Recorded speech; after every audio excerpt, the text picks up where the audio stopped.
आइए अब हम मसीहों एवं मुसलमानों के बीच भेंट देने में अंतर को देखें। कभी कभी मुसलमानों से बात करते हुए ऐसा प्रतीत होता है कि उन्हें यह बताते हुए गर्व होता है कि वह मसीहों की तुलना में गरीबों को ज़्यादा दान देते हैं। इससे संबंधित हम कुछ प्रश्नों पर विचार कर सकते हैं। क्या यह सच है? क्या खुदा भेंट की मात्रा को देखता है या उसके गुणवत्ता को देखता है? क्या वह लोगों के रवैये को देखता है जब जब किसी को भेंट देते हैं? बेशक ये कथन सही है कि हमारे से जितना हो सके हमें उतना ही भेंट देनी चाहिए, परंतु क्या यह सही है कि न्याय के दिन खुदा बस हमने जो अपने पूरे जीवन शैली में भेंट दिया है उसकी रकम को देखेगा? बाइबल और कुरान इस विषय में क्या कहते हैं? मैं एक व्यावहारिक उदाहरण साझा करना पसंद करता हूँ जो यह बातें चित्रण करता है। दो मुसलमान ज़कात देने गए जो कि भेंट कहलाती है। उनमें से एक तो बहुत धनवान था और उसने भेंट के लिए बहुत बड़ी रकम आसानी से दे दी, परंतु दूसरा थोड़ा गरीब था। उसके पास देने के लिए ज़्यादा पैसे नहीं थे, परंतु वह उत्सुक था कि वह खुदा को अपनी तरफ से जो भी दे सकता है वो दे। तो उस आदमी ने उसके पास जो आखिरी कौड़ी बची हुई थी वह खुदा को भेंट कर दी।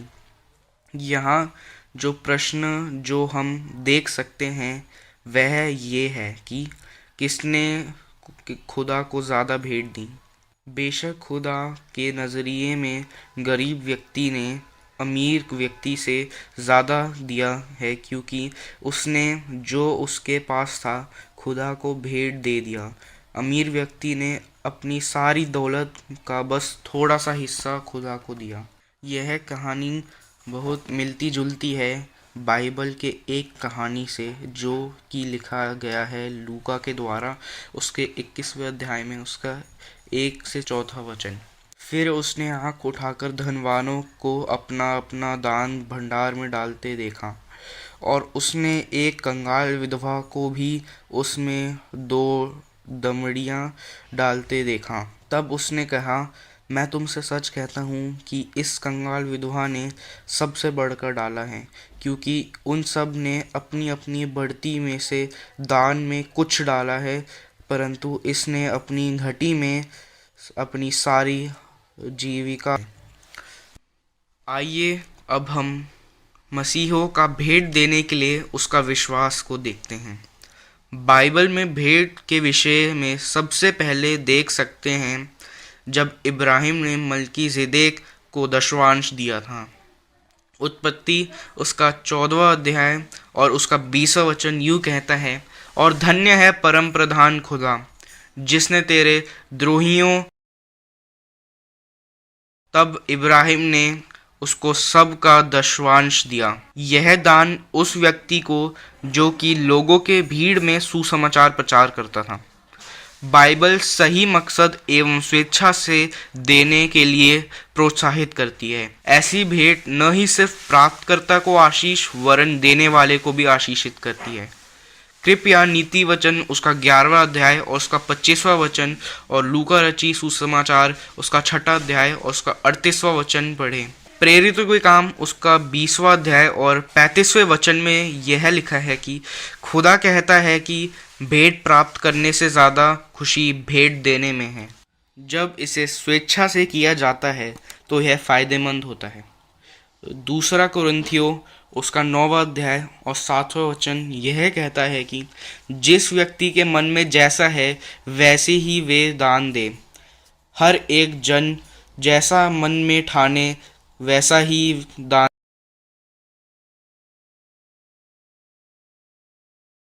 देने वाले से प्रेम रखता है। हालांकि जब मकसद उल्टा होता है तो दान देना गलत बन जाता है। लोगों को प्रभावित करना। मत्ती रची सुसमाचार उसका 6वां अध्याय और 2वां वचन पढ़ें। बदले में कुछ पाने की मनोभावना। लूका रची सुसमाचार उसका 14वां अध्याय 12 से लेकर 14वां वचन। पढ़ें नजात खरीदने की कोशिश करने के लिए। भजन संहिता उसका 39वां अध्याय और 6 और 7वां वचन पढ़ें। आम तौर पर मसीही भेंट देने का तरीका निम्नलिखित कथनों से व्यक्त किया जाता है। याकूब उसका 1 अध्याय और 17वां वचन भी देखें। हमारे पास जो कुछ भी है वह खुदा से आता है, इसलिए जब हम भेंट देते हैं तो हम उसे केवल बहुतायत का छोटा सा हिस्सा अर्पण करते हैं जो उसके द्वारा हमें पहले से दिया गया है। देना हमारा खुदा के प्रति आभार एवं खुदा की स्तुति व्यक्त करता है। यह आराधना के हृदय से आती है, जो कि यह समझाता है कि जो कुछ भी उसके पास है और जो भी वह भेंट देता है वह पहले से ही खुदा के अंतर्गत आता है। खुदा ने पुराने नियम में लोगों को दशवांश देने के लिए प्रोत्साहित किया था, क्योंकि जितना भी एक व्यक्ति के पास होता है उस यह 10% सबसे महत्वपूर्ण माना जाता है। नया नियम कितना प्रतिशत देने चाहिए यह स्पष्ट नहीं करता, वरन सबको देने के लिए प्रोत्साहित करता है। संक्षेप में मैं निम्नलिखित बिंदुओं पर प्रकाश डालना चाहता हूँ। विश्वासियों को अपने कमाई के हिसाब से देना चाहिए। जब हम देते हैं तो हम आशीषित होते हैं, और यह प्रेरितों के काम उसके 20वें अध्याय और 35वें वचन में लिखा है। जब हम खुदा को पूरे खुले मन से देते हैं तब हम भी उसी प्रकार खुदा से प्राप्त करते हैं, और यह नीति वचन 11 अध्याय और 24वां वचन और लूका रचित सुसमाचार उसका 6 अध्याय और 38वां वचन कहता है। विश्वासियों को खुदा की तलाश करनी चाहिए, न कि नियम कानून।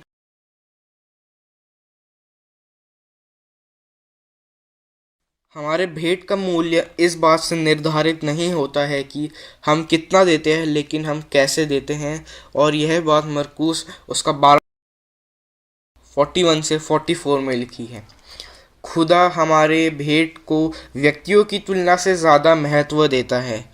देने में हमारा रवैया खुदा के लिए महत्व भेंट देने से में असफल होते हैं। और यह बात मलाकी उसका 3 अध्याय और 8वें वचन में लिखी है।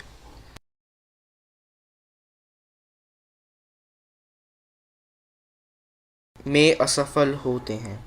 और यह बात मलाकी उसका 3 अध्याय और 8वें वचन में लिखी है। आइए प्यारे दोस्तों, अब हम मुसलमानों में भेंट देने के तरीके को देखें।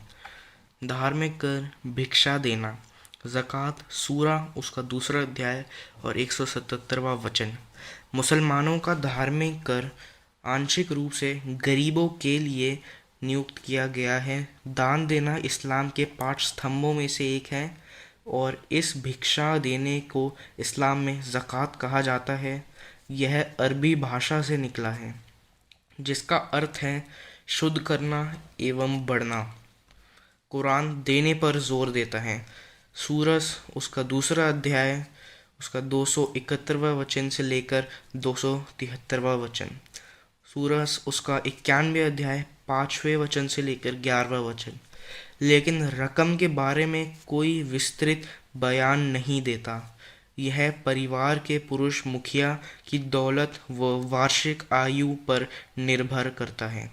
इसमें किसानों और जानवरों को देने के लिए प्रावधान है। 2.5%। उदाहरण के लिए एक सामान्य दिशानिर्देश है, लेकिन यह शुद्ध लाभ का 20% है हो सकता है। विशेष रूप से सफल परिस्थितियाँ। उदाहरण के लिए यदि किसी को खजाना मिल जाता है तो उसे 20% ज़कात देनी होगी। मुसलमानों का मानना है कि दूसरों को भेंट देने से उनकी दौलत शुद्ध हो जाती है, उसकी मूल्य बढ़ाती है, और एक का कारण बनता है कि वे पहचानें कि हमारे पास जो कुछ भी है वह अल्लाह का भरोसा है। ज़कात देना हर वयस्क मुस्लिम आदमी औरत के लिए आवश्यक है जिसके पास एक निश्चित न्यूनतम संपत्ति है, जबकि ज़कात इस्लाम चंद्र वर्ष के दौरान किसी भी समय भुगतान किया जा सकता है। कई मुसलमान इसे रमज़ान के दौरान भुगतान करना पसंद करते हैं, क्योंकि उनका यह मानना है कि यह दाता पर आशीर्वाद का विशेष कारण होगा।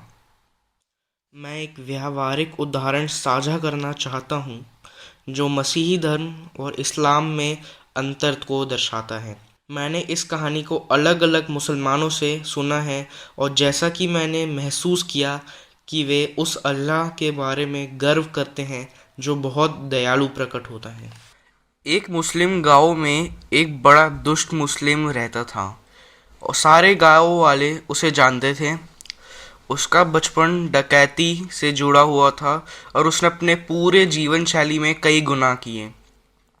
उसने कई लोगों को मार भी डाला। गांव के सभी लोग सोचते थे कि यह दुष्ट व्यक्ति निश्चित रूप से मृत्यु के बाद नरक में जाने का पात्र है। हालांकि जब यह था, और उनकी मृत्यु के सिर्फ एक दिन पहले कुछ उल्लेखनीय हुआ। उस दिन वह एक सड़क को पार कर रहा। इस कहानी से हम सीखते हैं कि बहुत मुसलमान ऐसा मानते हैं कि गरीब लोगों को या फिर जानवरों को कुछ देने से खुदा की दया हमें स्वर्ग में प्रवेश कराएगी।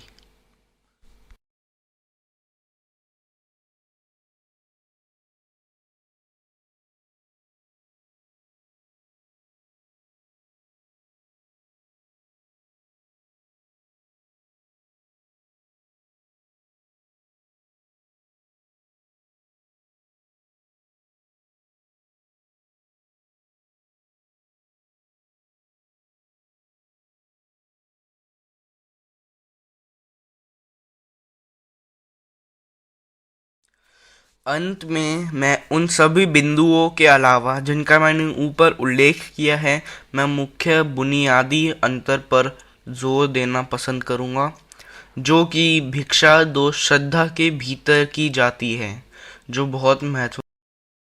पहला, ईसाई धर्म में बाइबल इस बात पर जोर देती है कि पैसे देने में दिल का रवैया ज़्यादा मायने रखता है, न कि दी गई राशि। इस्लाम में मुसलमान सोचते हैं कि वे गरीबों को देने से जन्नत में प्रवेश कर सकते हैं, क्योंकि अल्लाह संभवतः इन दयालु कृतियों को देखेगा और उन्हें पर्याप्त इनाम देगा। ईसाई धर्म में यह संभव नहीं है कि उद्धार को हम कमा सकें। बाइबल स्पष्ट करती है कि स्वर्ग में प्रवेश करने का एक ही रास्ता है कि जिस तरह खुदा हमें उद्धार का तोहफा भेंट दे रहा है, हमें उसे स्वीकार करना होगा, और वह उद्धार का तोहफा यीशु मसीह का क्रूस पर बलिदान है। मसीही धर्म और इस्लाम में कुछ समस्याओं में से एक यह है कि जो पैसा या सामान देने वालों द्वारा भेंट दिया जाता है, वह हमेशा किसी ज़रूरतमंद के पास नहीं पहुंचता है, बल्कि इसका दुरुपयोग किया जाता है। निम्नलिखित कहानी जो कुछ समय पहले मेरे साथ हुई, इस बिंदु को दिखाता है। एक बार मेरे पास एक मुसलमान का फ़ोन आया जिससे मैं मस्जिद में मिला था। उसने मुझे अपनी दुकान पर आने के लिए कहा और कहा कि उसे एक बड़ी समस्या है और उसे मेरी मदद की ज़रूरत है, और मुझे उसके लिए प्रार्थना करनी चाहिए। वह एक विशाल कालीन कारखाने का मालिक था और बहुत समृद्ध था। उसने मुझे अपनी दुकान के चारों ओर कीमती कालीन में से कुछ कालीन दिखाए, और फिर हमने चाय।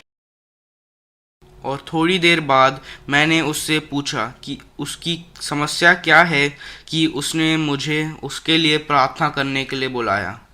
फिर उसने समझाया कि वह ठीक से नहीं सो पा रहा है, क्योंकि वह बहुत समय से ज़कात का पैसा चोरी कर रहा है, और उसे ज़कात से के पैसे चोरी करने के परिमाण स्वरूप बुरा लग रहा था।